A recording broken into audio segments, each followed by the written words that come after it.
오 마이 갓, 내가 왜 이러고 있지? 모르겠어. 오 마이 갓, 누가 우리 집에 침입했어? 누가 우리 집에 침입했어? 작은 오하이오 마을에서 아무도 예상하지 못했던 충격적인 반전의 새로운 9.11 통화 녹음이 공개됐습니다.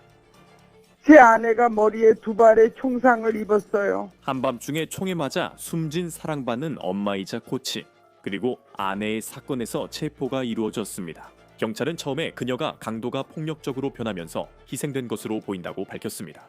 아니면 많은 사람들이 절대 이런 일을 저지르지 않을 거라고 맹세했던 그 남자가 그녀를 죽인 걸까요? 그는 현재 체포되어 그녀의 살인 혐의로 기소되었습니다. 저는 딸들만 돌보고 싶고 모르는 게 많습니다. 그녀의 남편입니다. 로어 앤 크라임에서 제시한 사건을 다루고 있습니다. 저는 크리스 스튜어트입니다.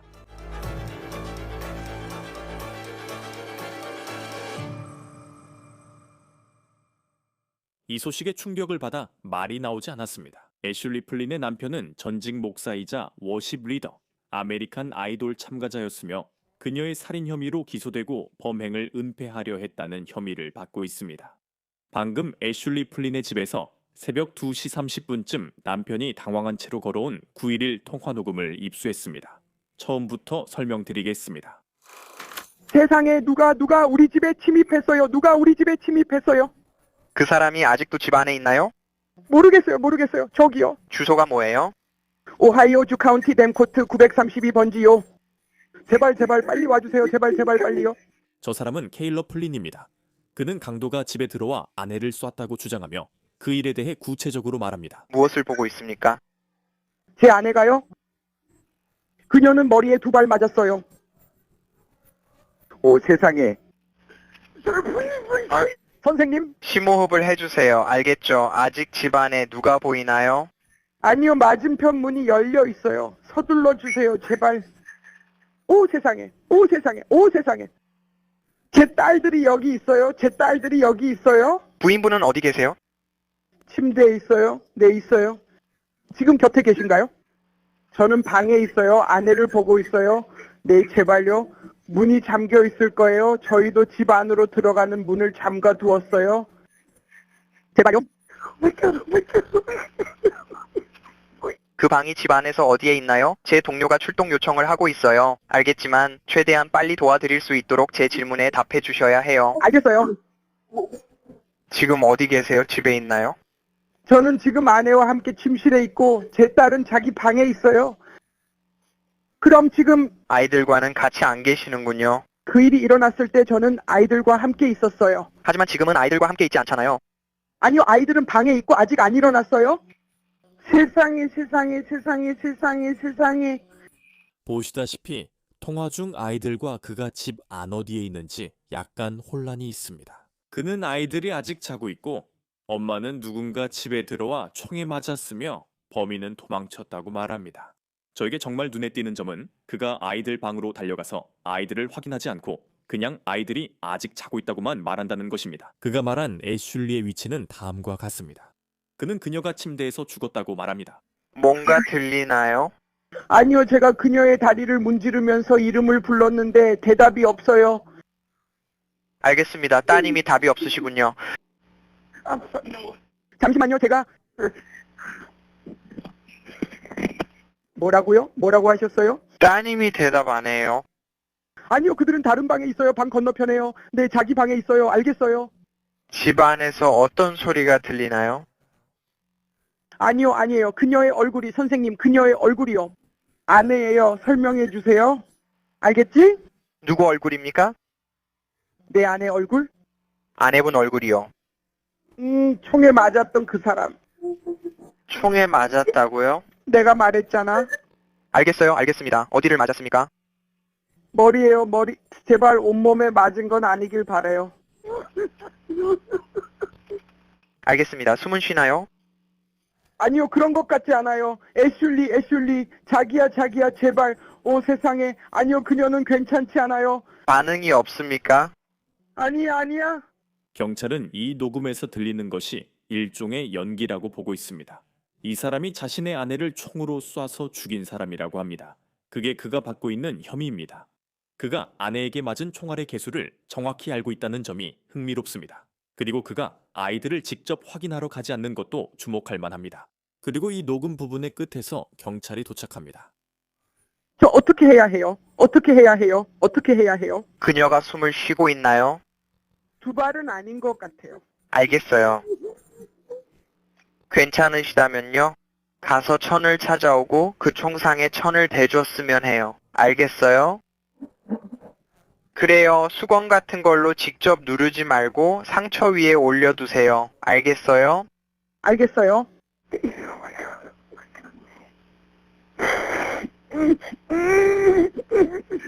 세상에. 깊게 숨을 쉬어주세요. 알겠죠? 알겠어요? 알겠어요? 그 천을 가져와서 상처 위에 올려놓으세요. 하지만 직접적으로 압력을 가하지는 마세요. 알겠죠? 지금 최대한 빨리 가고 있어요. 알겠죠? 그냥 그녀의 머리에 올려놨어요. 알겠어요. 아이들은 괜찮나요? 확인해 보셨나요? 아직 확인 못했어요. 알겠어요. 아이들 좀 확인해 줄 수 있나요? 저를 위해서요. 경찰이 왔어요. 경찰이 왔어요. 잠깐만요. 아이들 확인해 줄 수 있나요? 제 부탁이에요. 경찰이 차가워요. 방금 떠났어요. 방금 떠났어요. 알겠어요. 아이들 좀 확인해 줄 수 있나요? 저를 위해서요. 알겠죠? 아직 자고 있어요. 아직 자고 있어요. 알겠어요. 숨은 쉬고 있고 상처는 안 보인다는 거죠? 아니요, 아니요, 경찰이요. 경찰이 방금 저한테 말했어요. 선생님, 선생님, 선생님. 경찰이 당신에게 무전을 보냈어요. 자, 이렇게 해주세요. 알겠어요. 그가 그녀에게 갈 수 있게 문을 열어주세요. 알겠어요. 그가 오고 있어요. 선생님, 제발요.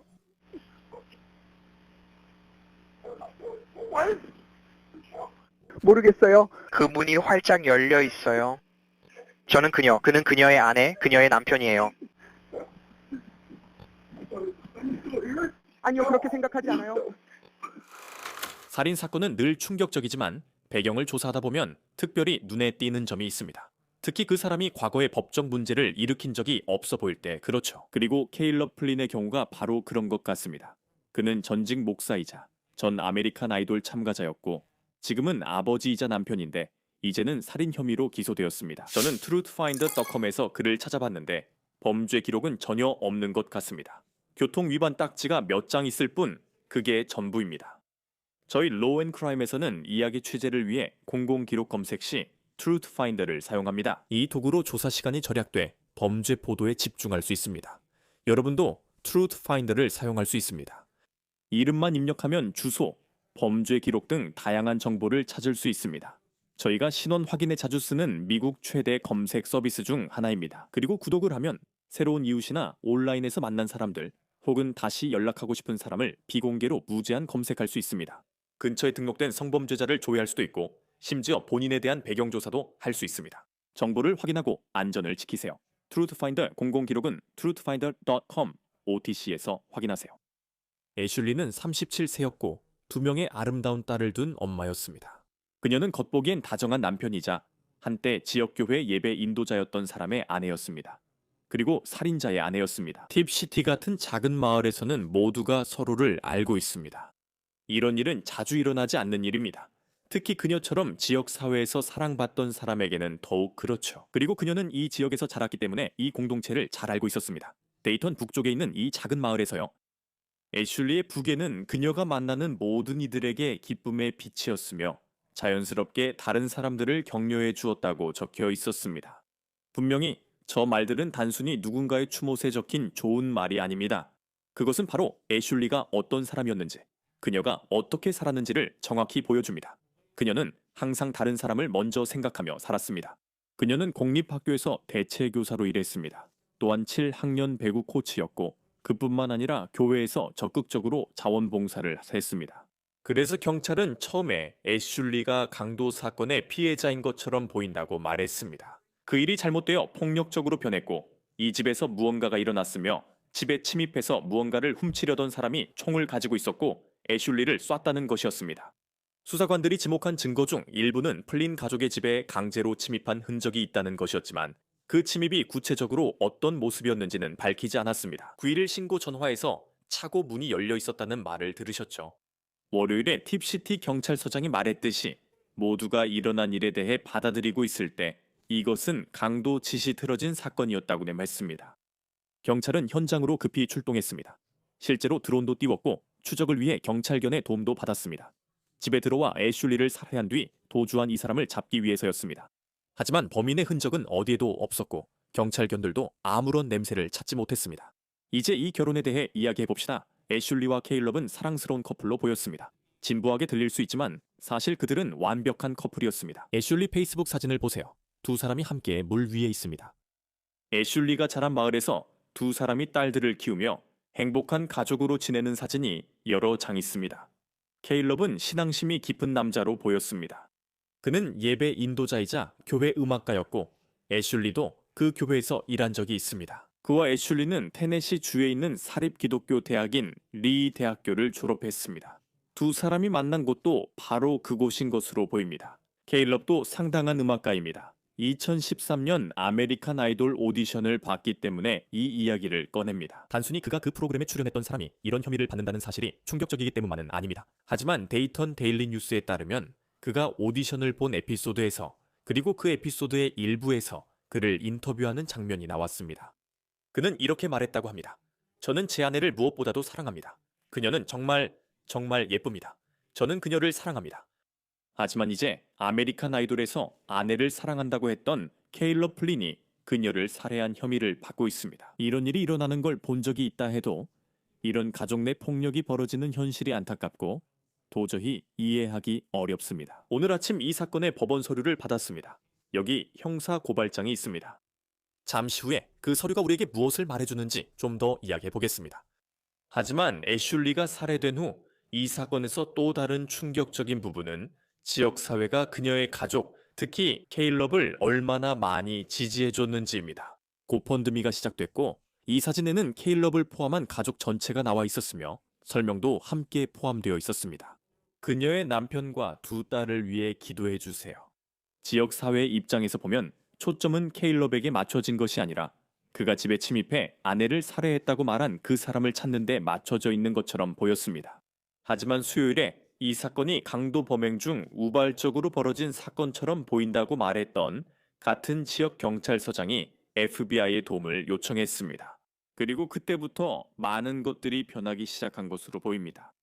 그래서 이 경찰서장이 성명을 발표했는데 그동안 많은 정보를 공개하지 않았기 때문에 우리의 관심을 끌었습니다. 하지만 그는 애슐리의 살인이 표적이 된 범죄라고 했고 또 대중이 위험에 처해 있다고는 믿지 않는다고 말했습니다.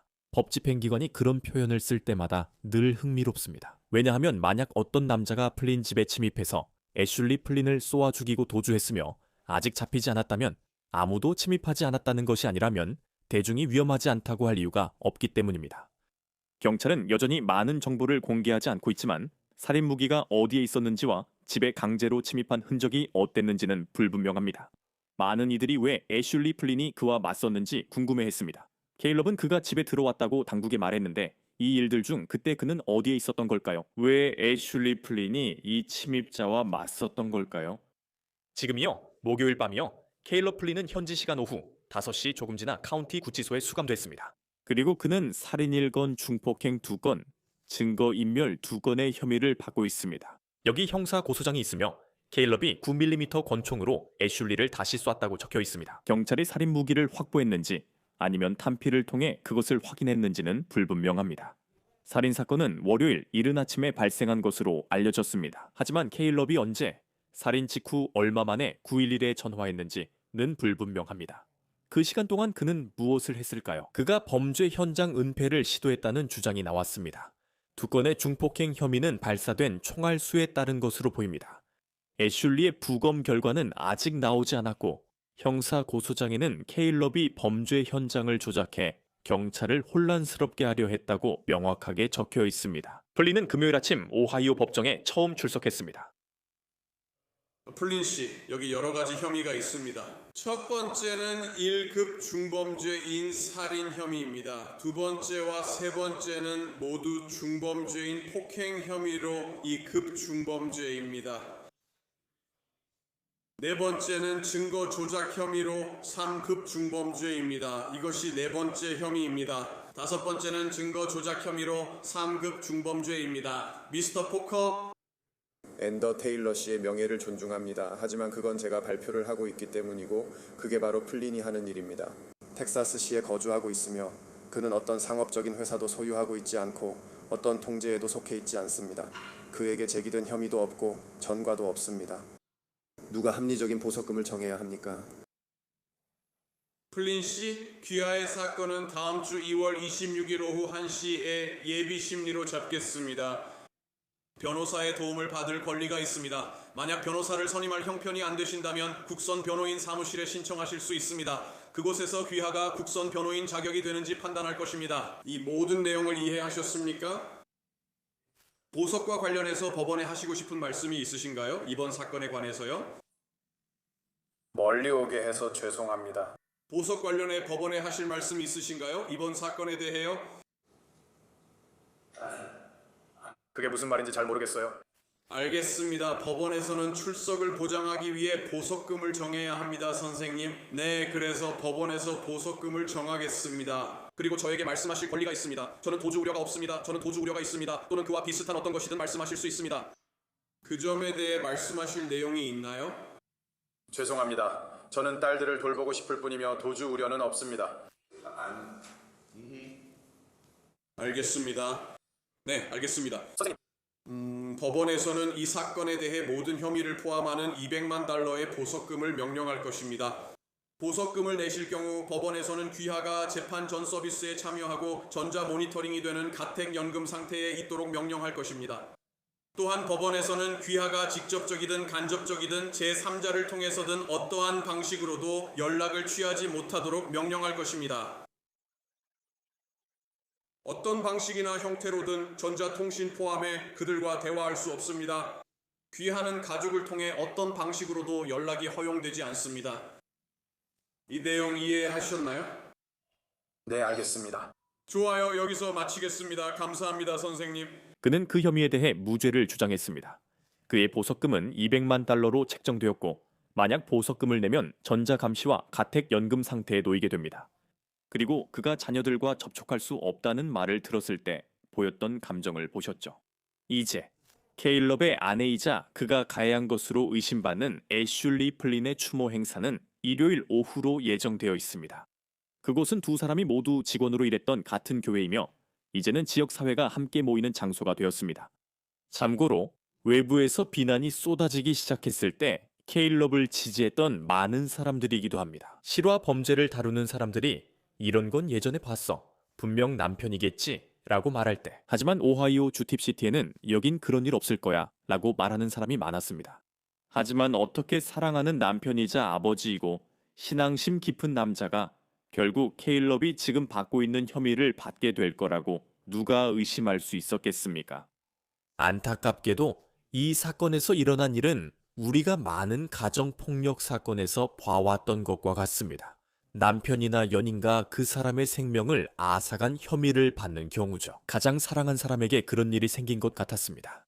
법집행기관이 사건을 계속해서 조사하고 있는 가운데 온라인에는 많은 소문이 돌고 있지만 공식적으로 동기가 무엇인지는 아직 알 수 없습니다. 왜 그런 일이 일어났는지요? 이 아버지, 이 남편이 한밤중에 아내를 살해한 뒤 모든 것을 강도 침입으로 위장해 폭력 사건으로 꾸몄다는 혐의를 받고 있습니다. 이 사건을 다시 이야기하기 위해 은퇴한 경찰 지휘관 마이크 킹, 프로파일링 이블과 가든스 오브 이블, 자이언 소사이어티 컬트 내부 진행자와 함께합니다. 이 이야기는 조금 더 자세히 다룰 예정인데 저도 막 듣기 시작했는데 정말 훌륭한 방송이었습니다.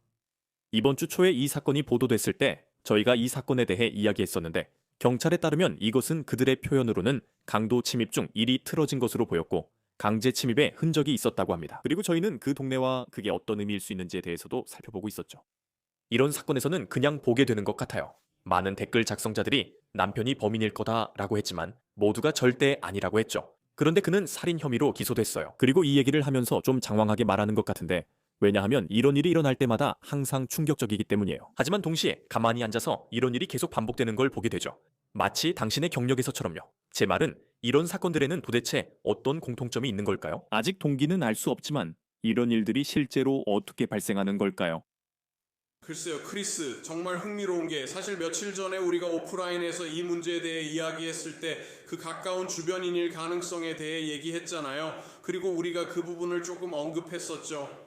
우리가 지난 에피소드에서 이야기했을 때요. 그리고 사람들이 그 에피소드를 다시 듣기를 바랍니다. 왜냐하면 우리가 통계적으로 저위험 생활을 하는 사람이 있을 때, 그리고 애슐리 플린도 확실히 그에 해당하는 것처럼 보였다는 점에 대해 정말 깊이 탐구했기 때문이죠. 그녀는 교사 일을 그만두고 집에 돌아가 전업주부가 되었지만 자신이 코치로 활동하던 지역 학교에서 파트타임으로 조금 일했습니다. 하지만 다시 말하지만 이 모든 것은 저위험 생활을 하는 사람의 전형적인 모습입니다. 그녀는 가까운 친구들이 있었고 교회 활동에도 적극적이었습니다. 그리고 이 모든 것이 다시 한번 저위험입니다. 그리고 통계적으로 우리가 수천 건의 폭력 범죄, 특히 이런 친밀한 관계에서의 살인 사건을 조사한 결과 저위험군에 속한 사람이 사망했을 때 가장 먼저 고려해야 할 것은 그들이 어떤 이유로든 표적이 되었는지 여부입니다. 그 사건이 바로 그 살인이었습니다. 그리고 그녀는 총에 맞았는데 이는 매우 개인적이고 가까운 거리에서 일어난 일이었습니다.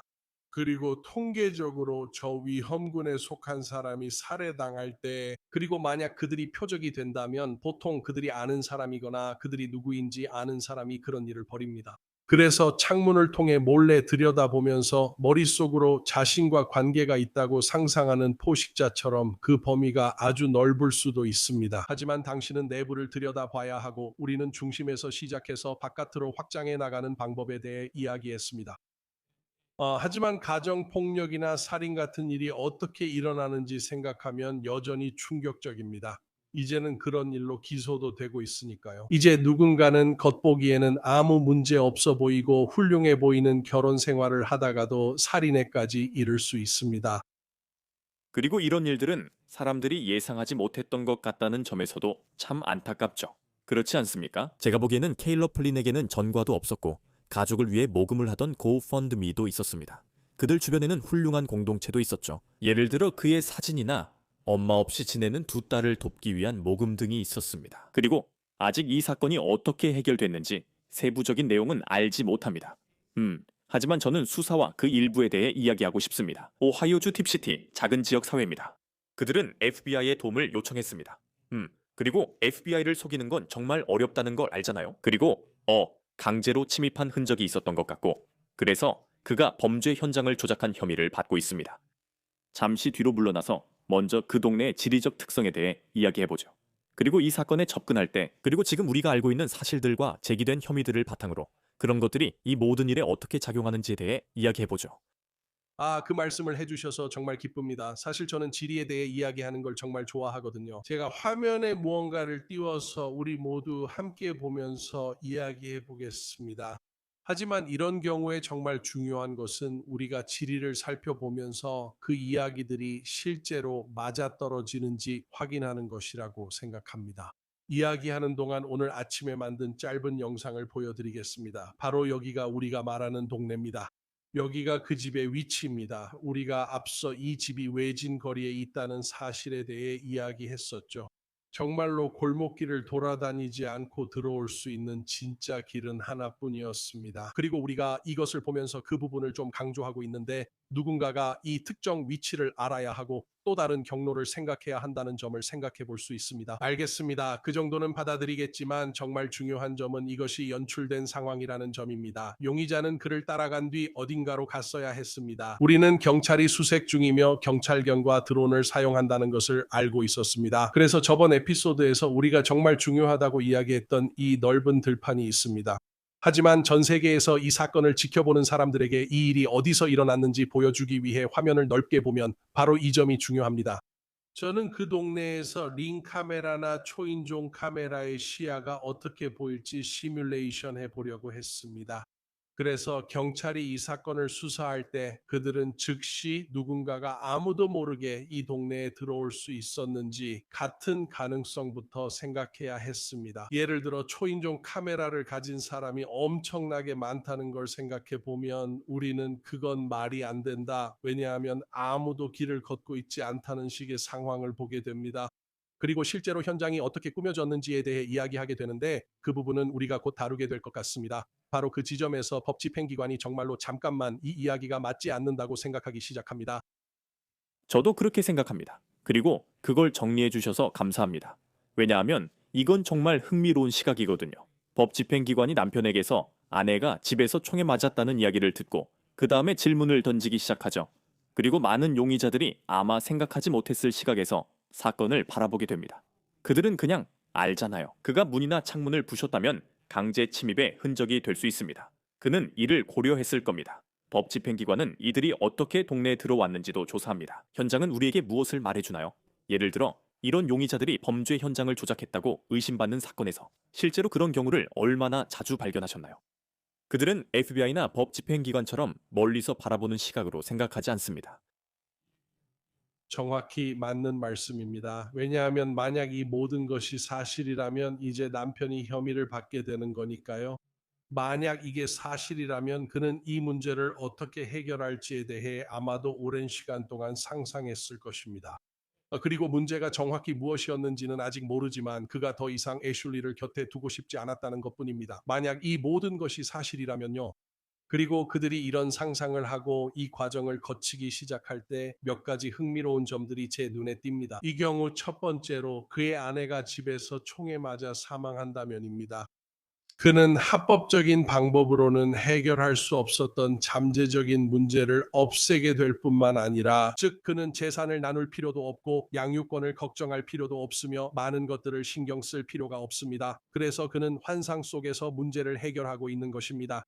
하지만 사람들이 생각하지 않는 또 다른 면은 그가 또한 이 범죄의 피해자가 된다는 점입니다. 그래서 그는 지역사회의 지지를 받게 되고 아내를 그렇게 비극적으로 잃은 것에 대해 모두가 얼마나 안타깝게 생각하는지 듣게 됩니다.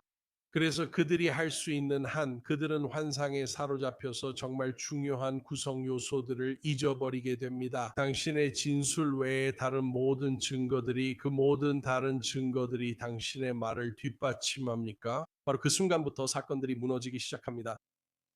우리가 몇 가지를 살펴보면 강제 침입의 흔적이 있었다는 건 알고 있습니다. 그리고 누가 알겠습니까? 경찰도 그렇고요. 월요일에 제 생각에 그들은 이 남편 얘기 들어보자, 아, 강도 짓을 하려다 일이 꼬인 거구나 라고 접근하는 것 같습니다. 그리고 그들은 정말로 수사에 깊이 파고들기 시작합니다. 예를 들어 그런 상황에서도 강제 침입의 흔적 같은 건 말이죠. 현장에서 본 것을 어떻게 받아들이고 그것을 남편이 말한 사건과 어떻게 연결하나요? 그 이야기가 사실인지 확인하려면요. 네, 사건 전체를 종합적으로 봐야 한다고 생각합니다. 그리고 아마도 서장이 초기에 이것이 강도짓을 하려다 일이 꼬인 사건이라고 언급했을 수도 있죠. 왜냐하면 그게 그들이 수사를 계속 진행하기에 쉬운 방법이었기 때문이죠. 저는 그가 정말 중요한 말을 했기에 그게 그가 의도한 전략의 일부이길 바랍니다. 그는 우리는 이것이 지역사회에 위협이 된다고 믿지 않습니다. 라고 말했습니다. 우리는 이것이 통제되었다고 믿습니다. 이 말은 그들이 다른 곳에 집중하고 있다는 것을 말해주는 거죠. 하지만 그들은 누구도 눈치채게 하지 않으려 합니다. 다른 포렌식 조사나 누군가를 추적하며 그 사람의 행동을 보고 싶어 할 수도 있기 때문입니다. 하지만 전체적으로 봤을 때, 그리고 지도 같은 것들을 고려해 보면 우리는 출입 경로와 카메라, 그리고 침입자가 들어왔다는 생각을 뒷받침할 증거가 부족하다는 점을 살펴봤습니다. 그리고 나서 그 집 내부와 차고 그 문을 보기 시작하죠. 그리고 나중에 뉴스 영상에서 그 장면들을 볼 수 있었습니다. 아까 본 바로는 경찰이 그 문틀을 잘라내는 장면이었습니다. 그래서 저는 그 문이 어떻게 부서졌는지, 억지로 열렸는지, 발로 차서 열렸는지 등을 보여주는 증거로 사용될 거라고 생각합니다. 하지만 정말 흥미로운 점, 그리고 우리가 알게 된 사실은 그 차고 안에 그 문을 막고 있던 냉동고가 있었다는 겁니다. 그래서 그 문이 발로 차여졌을 뿐만 아니라, 하지만 그 문을 열어서 안으로 들어가려면 냉동고를 밀어서 비켜내야 했다는 겁니다. 그리고 기적적으로 그는 자신의 무기를 차량에 두고 내렸고 그 무기가 바로 이 사람을 죽이는 데 사용된 무기와 동일합니다. 그러니까 이 포식자가 들어왔을 뿐만 아니라 우연히 차량을 뒤지고 우연히 그 무기를 찾아내고 또 우연히 그 무기를 사용했다는 겁니다. 몰래 위층 침실로 올라가서 애슐리를 머리에 2번 쏘았습니다. 그건 매우 집중적이고 개인적인 행동입니다. 강도와는 관련 없습니다.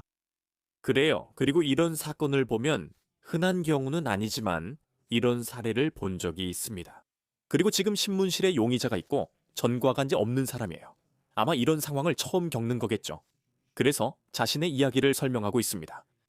현장에서 얻은 정보를 어떻게 활용하나요? 그리고 그 사람을 거의 궁지에 몰아넣는 거죠. 그렇게 해서 이야기의 겉면을 하나씩 벗겨내면서 실제 진실에 다가가는 상황을 만드는 겁니다. 네, 맞아요. 그러니까 먼저 면담 과정을 시작하고 질문을 던지기 시작하죠. 그리고 그 사람이 면담에 대한 답변을 할 수 있도록 합니다. 아마도 자백이 아니라 시인일 겁니다. 자백은 없었다는 걸 우리가 아니까요. 초기 단계에서요. 지금도 그런 시인이 있는지는 확실히 알 수 없지만 그런 시인이 나오도록 허용하고 그런 다음 그런 대화가 검증받고 반박될 수 있도록 허용하는 거죠. 딥웹이나 다크웹에서의 활동을 검색해 보거나 소셜미디어에서 무엇을 하고 있는지, 휴대폰 위치가 어디인지 등을 찾아낼 수 있겠죠. 관계가 형성되고 있는지요? 그리고 이 사건에 대해 우리가 모르는 것이 너무 많지만 이 일에는 동기가 있습니다. 그게 단순히 도망쳐서 모든 재산을 차지하려는 것이든 우리가 모르는 비밀스러운 관계가 따로 있는 것이든 저는 그 모든 것이 결국 드러날 거라고 확신합니다. 하지만 바로 여기서 진짜 정보들이 모이기 시작하고 그 정보들이 증언을 뒷받침하거나 배제하게 되며 나중에는 그들의 증언을 탄핵하는 데 사용될 수 있습니다. 이런 사건들을 보면 남편이나 아내가 연루된 매우 유명한 사건들이 있었습니다. 하지만 배우자나 연인이 이런 일을 저지른다는 것, 그리고 여기 앉아서 생각하게 되죠. 도대체 어떻게 이런 지경까지 오게 되는 걸까? 어떻게 누군가가 이 경우에도 마찬가지지만 이런 선택을 하게 되는 걸까? 저는 이런 사건에 대해 성급히 판단하지 않으려 합니다. 아직 모르는 게 많기 때문이죠. 하지만 댓글엔 남편이 했다는 의견이 많더라고요. 그리고 아시다시피 우리는 예전에 이런 유형의 사건을 본 적이 있잖아요. 하지만 이번에는 이 지역 사회에서는 그럴 리가 없다고 했죠. 이런 경우를 얼마나 자주 보셨나요? 누군가가 이렇게 끔찍한 일로 고소당할 수 있는데 동시에 공개적으로 그 상황을 맞이하는 경우 말이에요. 그 사람에게 그런 유전자가 있을 거라고는 상상도 못했을 거예요. 네, 정말 정확하게 짚으셨어요. 왜냐하면 프로파일링에서는 우리가 모두 가지고 있는 세 가지 페르소나를 살펴보거든요. 하나는 교회 성가대를 이끄는 그런 공개적인 페르소나입니다. 동네에서 모두에게 손을 흔들고 이웃이 아플 때 치킨 수프를 가져다 주는 그런 좋은 사람인 거죠.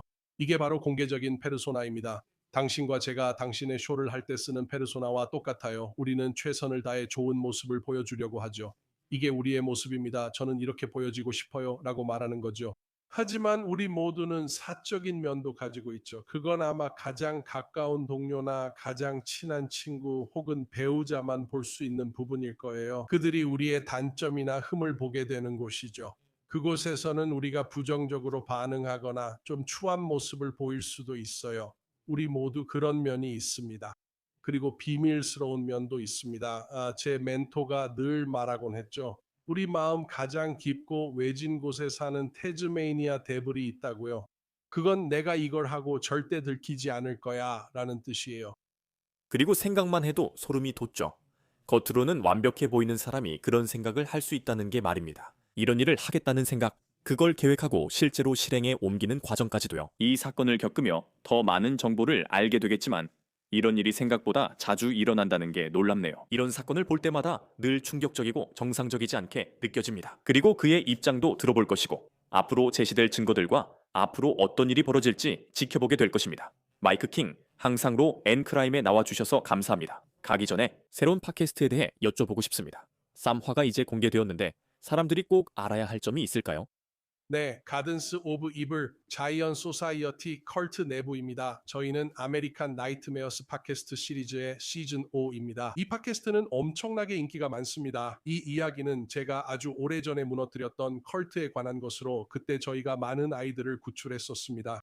그리고 이제 45세에서 55세가 된 그 아이들, 여성과 남성들이 자신들의 이야기를 들려줄 수 있는 기회이기도 합니다. 그 집단을 급습한 날 현장에 있던 수사관들이 자신의 이야기를 들려줄 기회이기도 합니다. 이것이 세상에 드러나고 추가적인 치유를 제공할 수 있기를 바라며 무엇보다도 이런 일이 다시는 일어나지 않도록 막는 것이 가장 중요합니다. 저도 이제 막 듣기 시작했어요. 훌륭한 팟캐스트라 모두에게 추천하대요. 마이크 킹은 은퇴한 경찰 지휘관이자 프로파일링 이블 진행자입니다. 로 앤 크라임에 자주 나와주셔서 감사합니다. 고마워요, 크리스. 이것으로 로 앤 크라임이 전해드리는 온 더 케이스를 마치겠습니다. 유튜브, 스포티파이, 피콕에서 시청해주세요. 저는 크리스 스튜어트입니다. 다음에 뵙겠습니다.